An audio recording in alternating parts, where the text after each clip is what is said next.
Sim, agora sim. Eu vou tentar levar a Ana muito jogar na meia.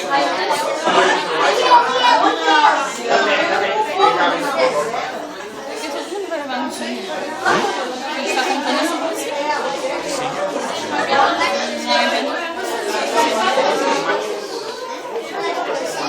Ficou muito em cima da caraca.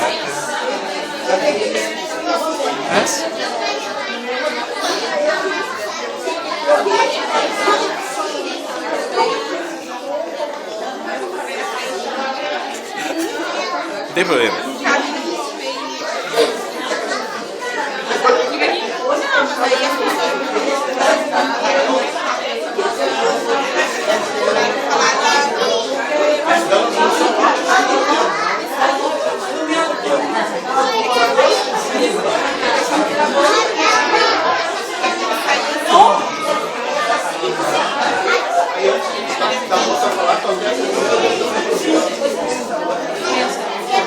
Se eu não me engano, já foi um diretor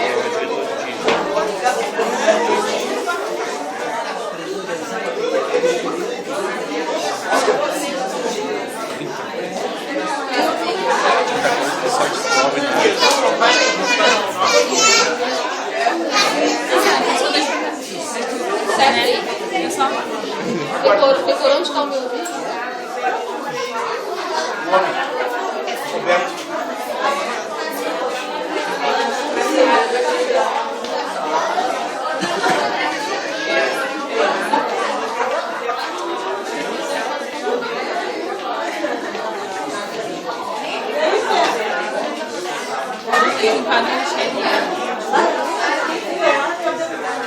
Isso. Tira uma foto. Ela fica separada ali. Menina de pau. Não, tá filmando. Depois você pega a foto. 2 minutos, tira.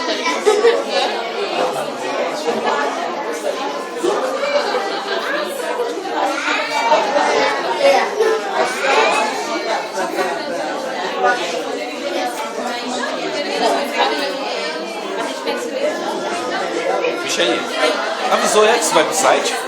Tu avisou ela que você vai pro site?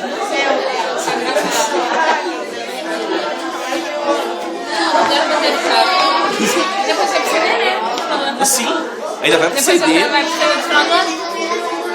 Vai ser divulgado por fora. Eu já fiz o que?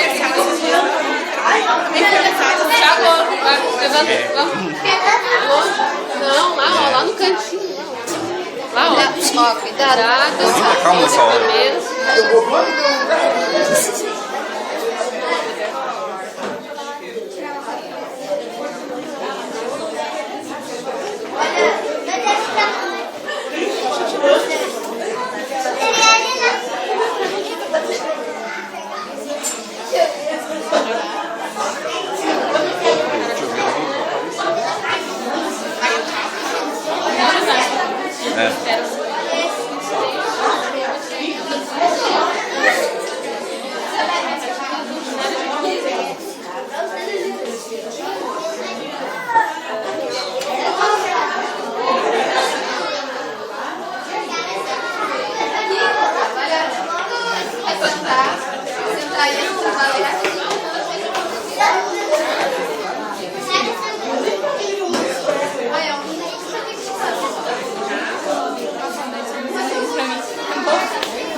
tocou o nosso conhecido sinal para todo mundo se acomodar bem.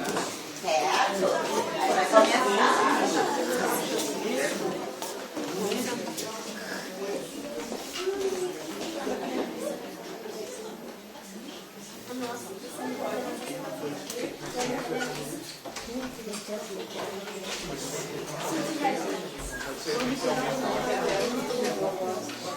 Tá, primeiro nós vamos começar.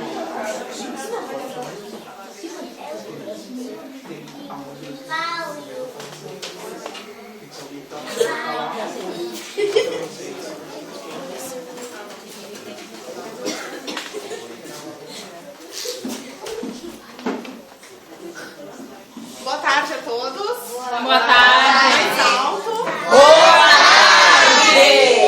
Sejam muito bem-vindos à nossa Casa Espírita, que hoje está realizando o Encontro da Família, em comemoração aos 84 anos da nossa casa. Para tanto, convido a nossa presidente, irmã Maria da Nonemacher, a compor a nossa mesa. Ao lado da nossa irmã, a nossa palestrante, Eloá Boscati. E agradeço mais uma vez a presença de todos, aos pais, aos evangelizandos, aos evangelizadores, aos nossos visitantes das Casas Espíritas Monte Alverne, Reencontro e Gabriel. O nosso trabalho será composto, então, de duas partes. A primeira parte será uma exposição da irmã Eloá, cujo tema é Quem é meu filho? Responsabilidade da família.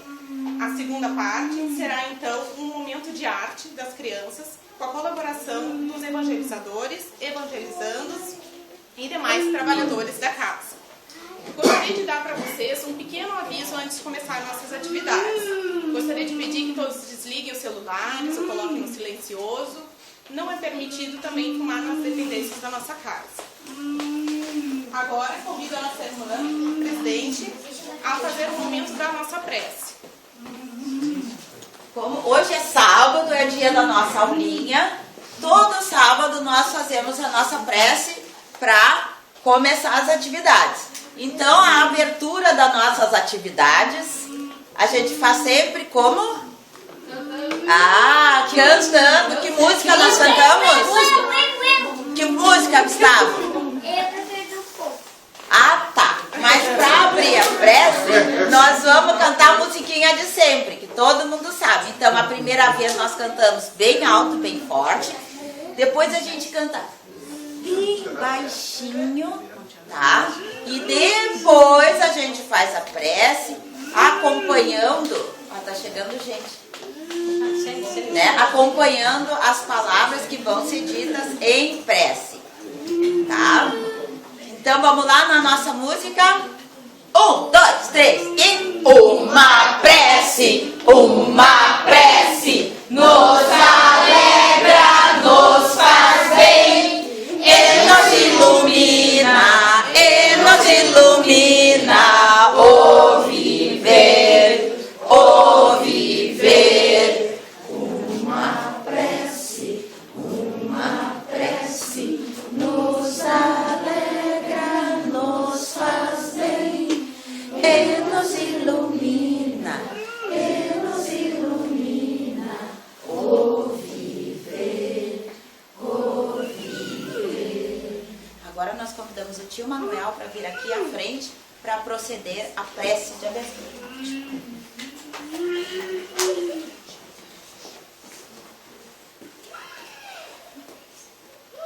Neste momento, então, mais uma vez, nos dirigimos em prece para conversar com Deus.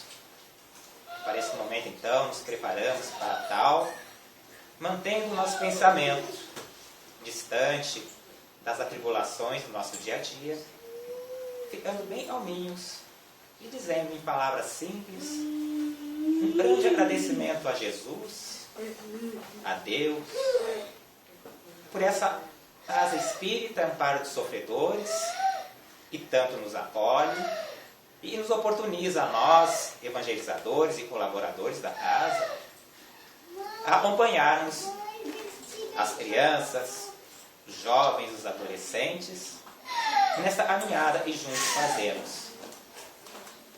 Agradecemos a todos pela oportunidade que temos de oferecer tudo aquilo e aprendemos para as nossas práticas. E em comemoração aos 84 anos da casa também, agradecemos por este período e muito fizemos e muito ainda temos a fazer. Que essa tarde seja bastante proveitosa e possamos, ao sair daqui, levar tudo aquilo e aí viemos colher. Muito obrigado, Senhor, e assim seja. Pessoal, então nesses 84 anos de jornada da nossa casa, nós temos muitas coisas para contar, para relatar para vocês. E quem vai falar um pouquinho sobre essa nossa história é a nossa irmã Marilda, que eu convido.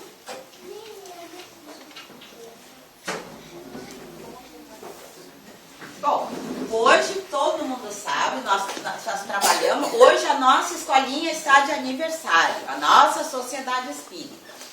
Só que uma sociedade espírita, ela não nasce que nem uma pessoa, né? Não é assim, de um barrigão que nasce um nenê. A sociedade espírita, no caso a nossa, ela nasceu porque um grupo de pessoas muito humildes, pessoas muito pobres, lideradas pelo senhor Antônio Firmo de Campos, conhecido como o seu Campos, eles estavam muito interessados em trabalhar na redenção da humanidade, muito interessado em praticar caridade, em vivenciar as coisas que Jesus tinha ensinado. Eles se reuniram e criaram esta casa, sob a coordenação espiritual do nosso Tomé Luiz de Souza, que é o patrono da nossa casa. Então, esse nome várias vezes se escuta. É o patrono da nossa casa, que é o orientador espiritual da nossa casa. E assim, a nossa casa, ela era bem pequenininha, era uma casinha de madeira, lá no fundão do nosso terreno, bem pequenininha. E aí, conforme foi passando o tempo, foi chegando mais gente, e aí os trabalhos da casa foram aumentando, né? E aí tinha aulas de bordado, tinha aulas de costura, tinha distribuição de ranchos, porque naquele tempo essa região era muito pobre, não tinha essas casas todas que vocês estão vendo aqui, era tudo campo aberto, era assim uma região de gente muito pobre. As pessoas daqui em geral trabalhavam em carroças, e então eles foram desenvolvendo atividades. Aí acontece que aquela casinha foi ficando muito pequenininha. Aí eles tinham que fazer o quê? Fazer uma casa maior, né? Tinham que aumentar. E aí todo mundo resolveu, cada um dando um pouquinho, cada um trabalhando, fazia um chá para conseguir dinheiro. E assim, todo mundo junto, eles foram construindo esse prédio que nós estamos aqui. Todo mundo com as suas próprias mãos. Vinham, trabalhavam, botavam tijolo, faziam cimento. Então, assim, a nossa casa, que antigamente era conhecida como Amparinho, as crianças daquele tempo falavam Amparinho. Hoje a gente fala escolinha, né? E assim a nossa casa foi crescendo. O surgimento da nossa casa aconteceu numa época em que o mundo estava muito conturbado. Tinha muita gente desesperada, muita gente se matando, porque teve uma grande crise econômica no nosso país, que foi a crise do café, 1929. Por isso hoje estamos fazendo 84 anos. No ano de 1939, quer dizer, 10 anos depois, aconteceu uma coisa muito importante. Nesse ano, a nossa casa se filiou à Federação Espírita do Rio Grande do Sul. Aquele quadro que está lá em cima, olha, está todo mundo vendo ali bem em cima, isso é o certificado de que nós pertencemos à Federação Espírita do Rio Grande do Sul. Isso foi uma coisa muito importante. Passar o tempo foi passando, foi passando, foi passando. 1951 aconteceu uma coisa muito, mas muito, mas muito legal aqui na sociedade. Sabe o que foi? Aqui, daquele ano, começou a ter a nossa escolinha de evangelização. Então, em 1951, começou a ter a escolinha. E aí as primeiras crianças já vieram para a escolinha. E essa escolinha que nós temos até hoje. E assim, a sociedade foi se desenvolvendo, foi realizando muitos trabalhos. E nós chegamos, então, no terceiro milênio. Nós temos os trabalhos de passe. Nós temos passe na quinta-feira. Tem palestra do evangelho na quinta de noite. Antes da palestra, nós temos o atendimento fraterno. A pessoa está com um problema, quer conversar sobre o seu problema, 7h30, estando aqui na casa, tem o atendimento fraterno que é feito naquela salinha. Depois tem a palestra, depois o passe. No sábado, nós temos o passe para as crianças, que hoje todo mundo conheceu, quem não conhecia, conheceu, né? Temos a nossa aulinha e nós temos nossos grupos de estudos da doutrina. Nós temos também, aqui na nossa sociedade, o projeto de amparo à maternidade. São para aquelas mamães que vão ter bebê, elas estão grávidas, elas vêm, elas se inscrevem, elas participam nas quintas-feiras dos trabalhos e no finalzinho elas ganham um enxoval de bebê, um enxoval muito completo que nós aqui da casa, todo mundo adora fazer. Também agora nós estamos iniciando um projeto de confeccionar pijamas para velhinhos e doentes mentais, de uma instituição que passa por muita dificuldade. Então, nós estamos confeccionando. Todos que quiserem participar desses trabalhos, assim, de assistenciais, é só falar com a gente, no caso, com a tia Elaine. Bom, e aí é assim, hoje nós estamos aqui, nós temos uma escolinha com uma criançada genial, que sabe cuidar do jardim, que sabe cuidar dos brinquedos, que já estão ali há muitos anos e não estragaram, porque as criançadas cuidam. A nossa criançada cuida das portas do banheiro, que é bonitinha, mas é muito fraquinha, né? Tem que abrir bem devagarinho, fechar devagarinho, com cuidado. A nossa criançada sabe. Nós temos a biblioteca infantil. Nos sábados as crianças pegam os livros, podem ficar por todo o terreno lendo os livros bacanas. Então nós estamos muito contentes, temos muito a comemorar nesse aniversário de 84 anos da nossa sociedade. E nós agradecemos a todos que aqui vieram para participar conosco dessa grande festa. Pessoal, antes de iniciar o nosso momento de palestra, eu convido a nossa diretora do Departamento de Evangelização, Michele, que irá acompanhar as crianças, os jovens, a cada uma das suas salinhas e permanecerão então os adultos. Tá. Vamos lá, crianças, daquele jeitinho de todo sábado, em ordem, calmos e tranquilos. Tá? A turma da tia Marilda, maternal.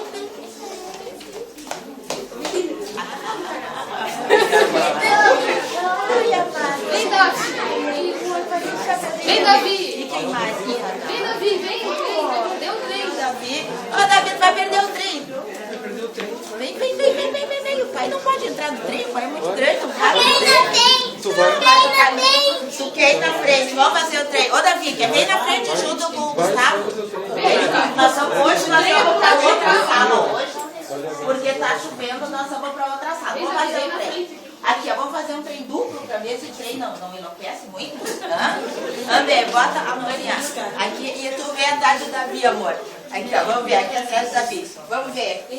Hoje nós vamos para outra sala. O trem descarrilou. Tá, então deixa ele aqui e vamos lá. O trenzinho,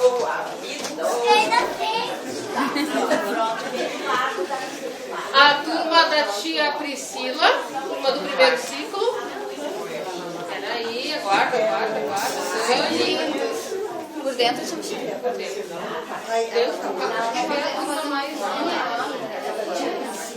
E o nosso espaço para deixamos aí curtinho.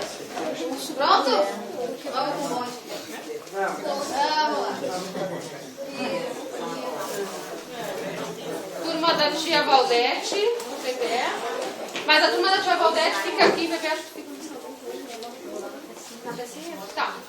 Bem a volta, vou ver. Na salinha de trás. Turma do tio Manuel e Juventude lá com o tio Manuel. Lá. É lá pra sala, lá pro fundo lá. Não, a sala tá seca dentro. Dentro tá seca. Tá? E os demais, os guris que vieram hoje, ficam na atividade com os pais, tá? Não é aí, meus amores. É lá.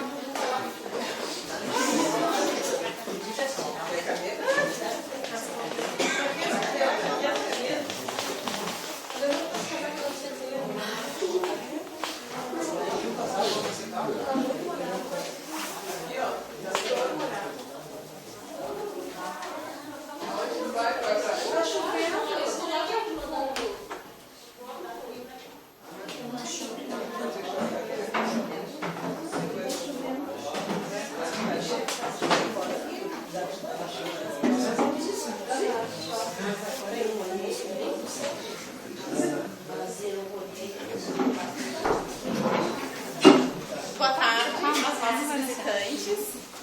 Agora daremos algumas informações sobre a nossa querida expositora que está retornando à nossa casa. Eloá Moscati é psicóloga, aposentada, trabalhou na Secretaria de Segurança Pública do Estado do Rio Grande do Sul. É espírita, tendo colaborado nas sociedades espíritas Paz e Amor, Círculos da Luz. Atualmente ela está vinculada à Sociedade Espírita Allan Kardec. Passo a palavra então à nossa querida expositora. Fique à vontade. Seja bem-vinda. Obrigada. Como eu falo um pouquinho baixo, vocês não estiverem escutando, se levantem o braço, tá? Então é com prazer que eu estou aqui com vocês e com mais prazer ainda por trazer um tema que é tão importante para todos nós. Cada um de nós tem assim a sua cota de importância nesse tema, que é meu filho, quem é ele? Um questionamento, não é? E nesse questionamento vem então a responsabilidade da família. Então, pode passar a cara. Então, que ele é um espírito reencarnado, todos nós sabemos, né? Mas basta isso? Será que basta nós sabermos tão somente que nós temos conosco um espírito que reencarnou no nosso lar? Claro que não basta, não é? Então, para isso, nós temos que ter certas considerações que nós precisamos nos conscientizarmos delas. Então, quem é esse ser? De onde ele vem? Qual a sua história de vida? Qual a ligação da sua história com a minha? Qual o papel da mãe e do pai? Será tudo isso um recomeço? O que nossos filhos representam em nossa vida e nós na vida deles, além do simples relacionamento pais e filhos? Vejam bem, além desse simples relacionamento, eu pai, eu mãe, meus filhos, além disso, nós temos que nos conscientizarmos da nossa grande responsabilidade com esse espírito, e não só nós, individualmente, o pai ou mãe, ou pessoas que estão no lugar responsável.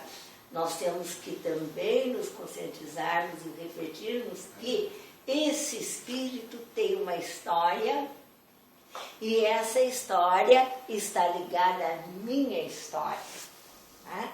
Então, antes de reencarnar, todos nós sabemos que passamos pelos departamentos do mundo espiritual, e lá então nós vamos definir o nosso papel de reencarnante na Terra.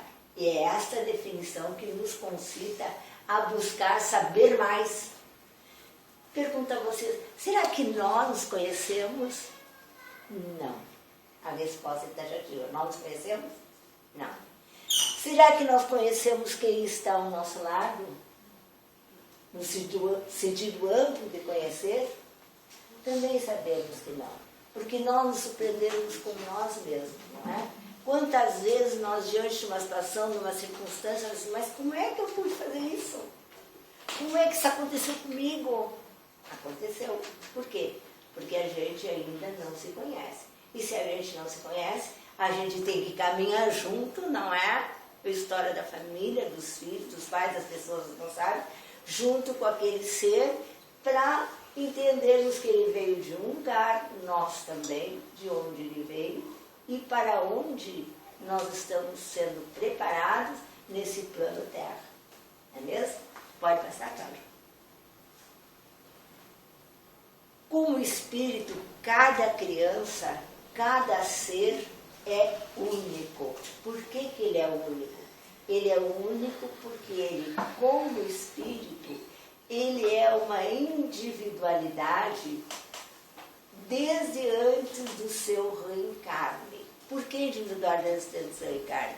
Porque antes do seu reencarne, ele tem uma vida anterior a que ele vai assumir no plano Terra.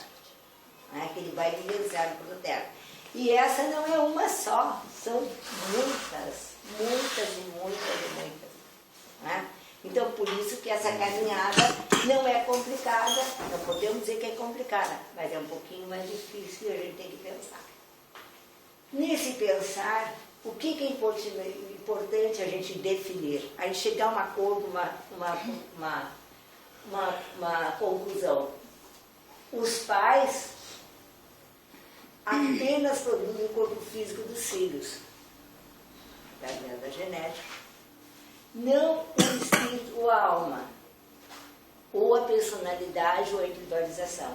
Então, no momento da concepção, aquele corpo pequenininho que ali está, dentro dele vem um espírito que o anima e muitas vezes, nas contingências da vida, nas situações com as quais nós convivemos, às vezes é como eu digo sempre, olha aqui, ó, é um pezinho 40 num sapatinho 33.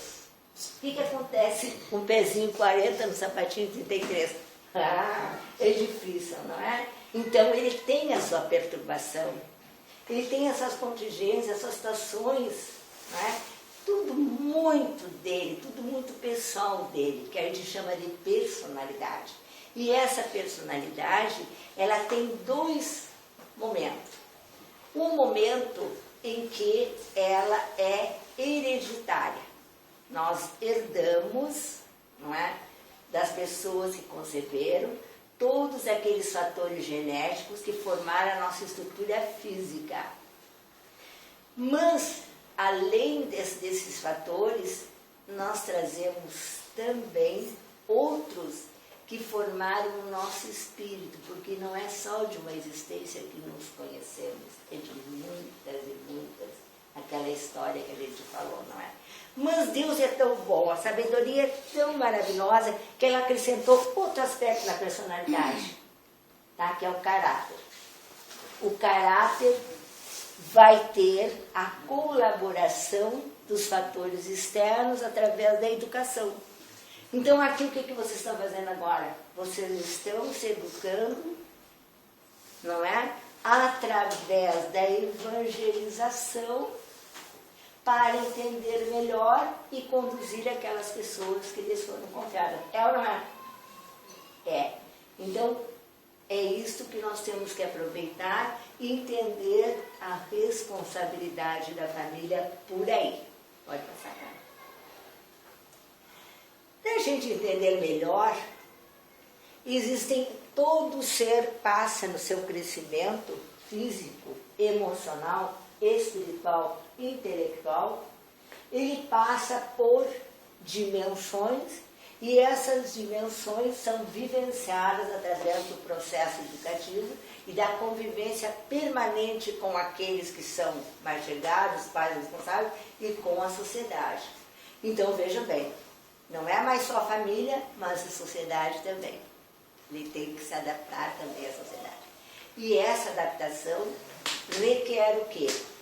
Um outro aspecto que é preciso refletir, tá? Que é as fases que os seres passam. Rapidinho, tá? Fase da infância. É a mais longa do ser humano. Por que é a mais longa do ser humano? Porque é nesta fase que o espírito reencarna. Né? Desculpa eu estar caminhando, viram? Tá? Porque eu sinto que a minha voz tem que chegar mais até vocês, que ela é não é muito forte, né? Então, esse espírito que reencarnou, ele tem que, primeiro, se adaptar ao plano Terra. Veja lá, ó, se adaptar ao plano Terra. Tá? Ele vem de uma outra dimensão, tá na outra que tem que se adaptar. Segunda coisa, além dessa adaptação, ele tem que corresponder socialmente aos apelos sociais. Então, veja bem, esses dois fatores são aqueles fatores que a família tem que andar lado a lado. Né? Quando digo família, não é só pai e mãe, é todo aquele contexto. Tá? Porque nesse andar lado a lado, o que vai acontecer? Existe um outro processo que é indispensável em todo ser, é o processo de identificação. Nesse processo de identificação, vejam bem, ó, até os 2 anos, olha, não dá para perder tempo, gente. Até os 2 anos, qualquer criança tem que se identificar. O que é se identificar?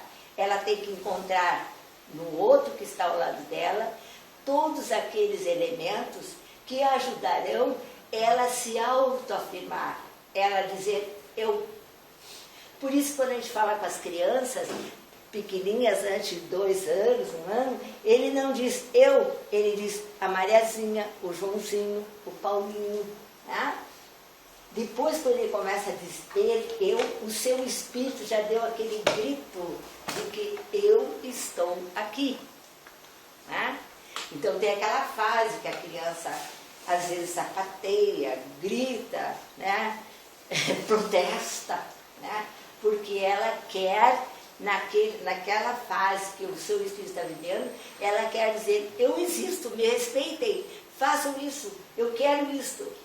Mas aí, então, é que o contexto social, o contexto familiar e já a escola vai começar a sinalizar os fatores e os elementos que aquele espírito precisa para ser feliz, para se autorrealizar e para ser aceito.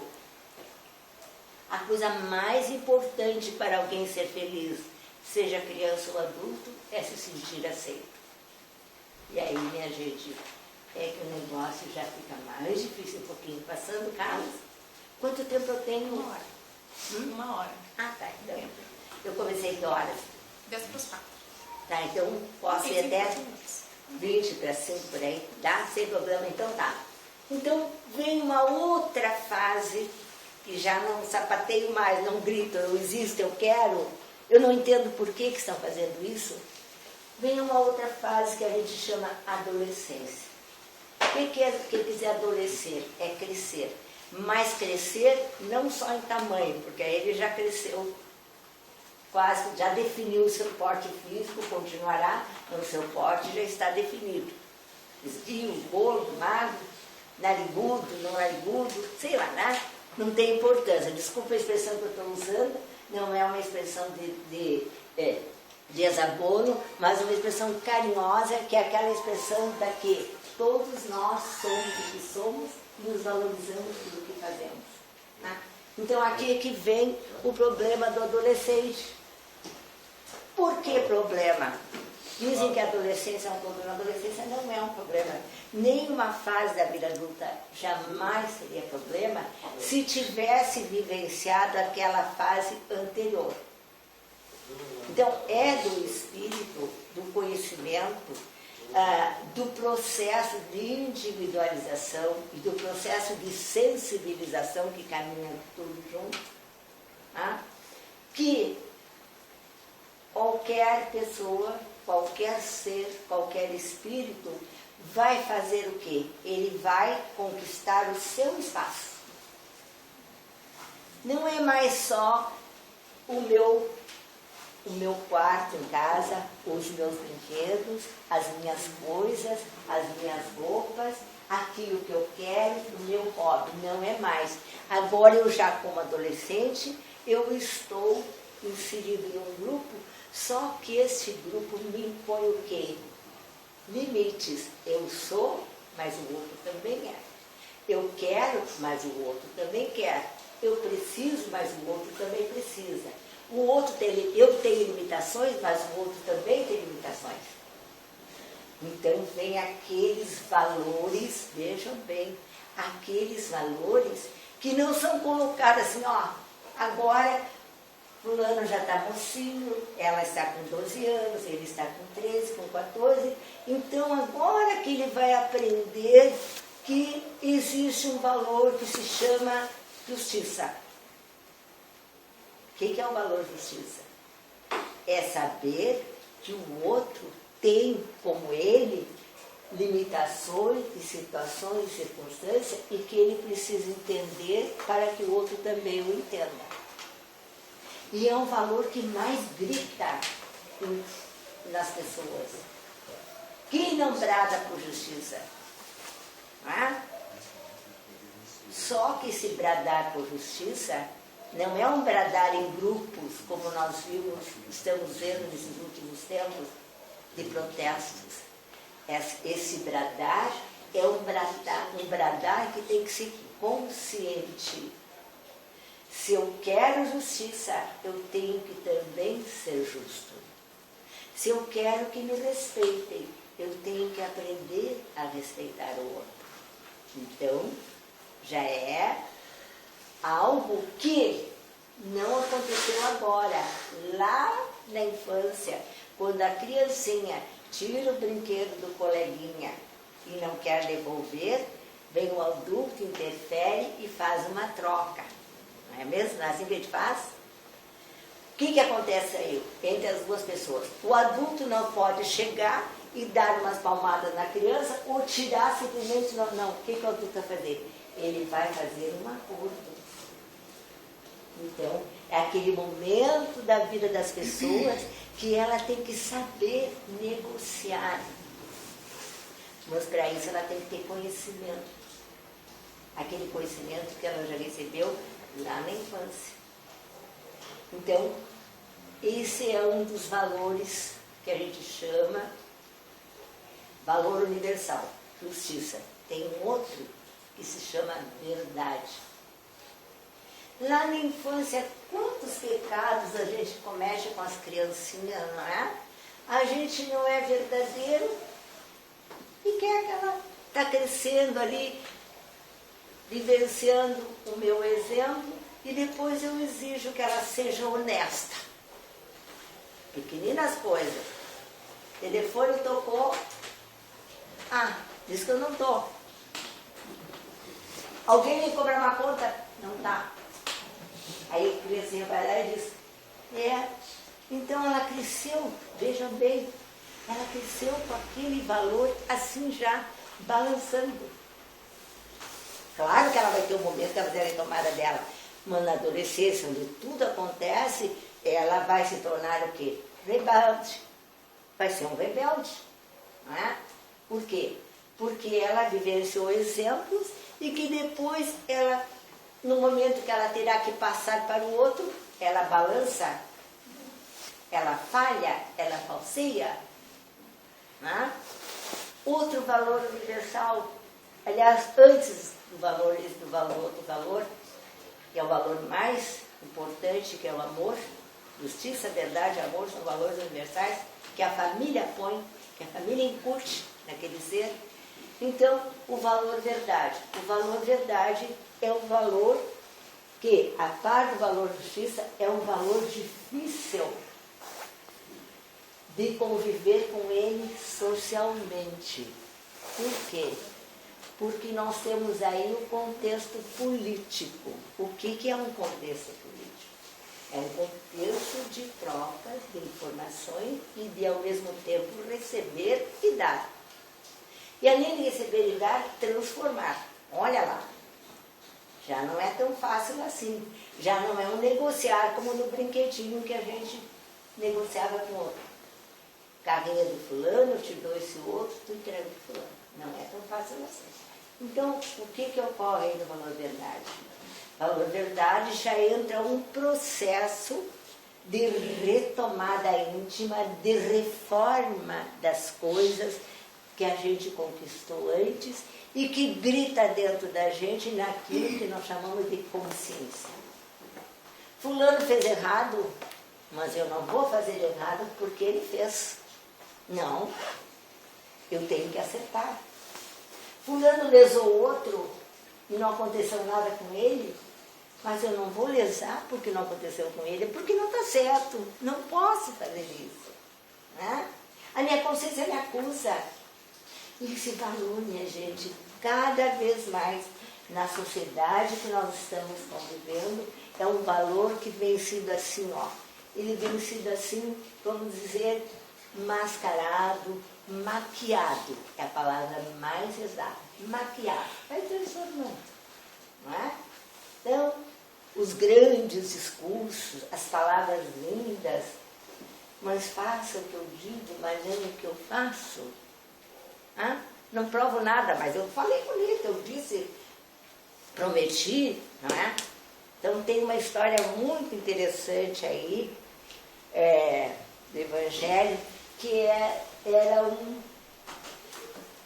rei que ele queria, já estava na hora dele passar o seu mandato, mas a preocupação dele muito grande era pôr no seu lugar alguém bastante honesto para poder conduzir aquele povo que era um povo simples. Um povo ainda, além de simples, um povo assim, um tanto desprovido de experiências, era um vilarejo. Então ele pensou como é que ele ia fazer aquilo, então ele montou o seguinte, ele convidou um grupo de jovens que estavam se candidatando e queriam substituí-lo, só que ele pôs o seguinte, olha, o trono será daquele que me der uma resposta. A resposta é muito simples, eu vou dar para todos um vaso com sementes, não é? E vocês vão cuidar dessa semente até ela desenvolver como planta e florescer. E deu para todos e deu um determinado tempo. Tá? Todos levaram, então, os seus vasinhos para casa para cultivar. Dentre esses jovens, existia um que era jardineiro. E que ele tomou aquilo com muito carinho, aquele vasinho. Só que por mais que ele se esforçasse, por mais que ele usasse de todos os seus conhecimentos da terra para que aquela plantinha desenvolvesse, ele não conseguiu nada. E chegou o dia da entrega e ele então teve que comparecer diante do rei. Né? Só que aí ele falou para o pai, o orientador dele, eu não tenho vergonha, eu não vou comparecer. Não vou comparecer porque eu sou um fracassado, não nasceu nada, não soube, não sei o que aconteceu comigo, mas as sementes não pissaram, não tenho nada para apresentar para eles. Aí o orientador falou assim, não, tu vais porque tu te comprometeste. Então foi. Quando ele chegou lá, tinha uma fila enorme, cada qual com a planta mais bonita nos seus vasinhos. Belas. Aí o rei, um por um, conversou com um por um, cada um explicou o que tinha feito, o que não tinha feito, né? Imagina os discursos, né, que não fizeram.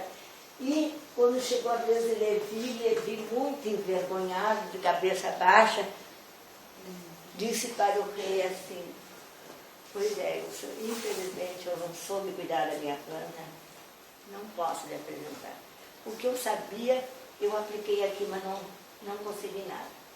Aí o rei, com a surpresa de todos, disse assim, pois então tu, Levi, serás o meu substituto. Porque as sementes que eu dei para todos vocês eram sementes queimadas. Então aqui o preço da verdade, não é mesmo? Que cada vez está sendo mais difícil no momento atual social que nós estamos vivendo, né? Vivenciar a verdade também é um valor universal difícil. Amor. Esse valor, então, ele combina todos os anos, todos os outros. Tanto é que há aquele afirmação do Evangelho que diz que o amor, só o amor é capaz de cobrir todos os pecados. Só o amor é capaz de transformar. Só o amor é capaz de construir. Então vejam bem, um jovem passando para a sua idade adulta, não é? E ele tem que transformar e tem que construir. E tem que retomar a sua vida, escolher a sua profissão, construir a sua caminhada. Não? E o que aconteceu lá na sua infância? Ele teve todo o exemplo do adulto para fazer isso.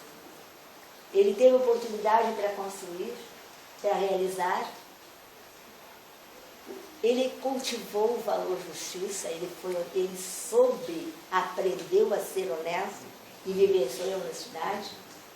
Ele aprendeu a ser justo.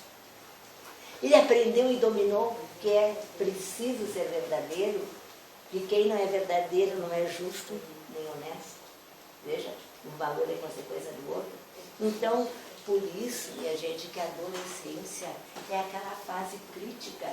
Mas essa fase crítica não ficou crítica simplesmente porque ele adolesceu, porque ele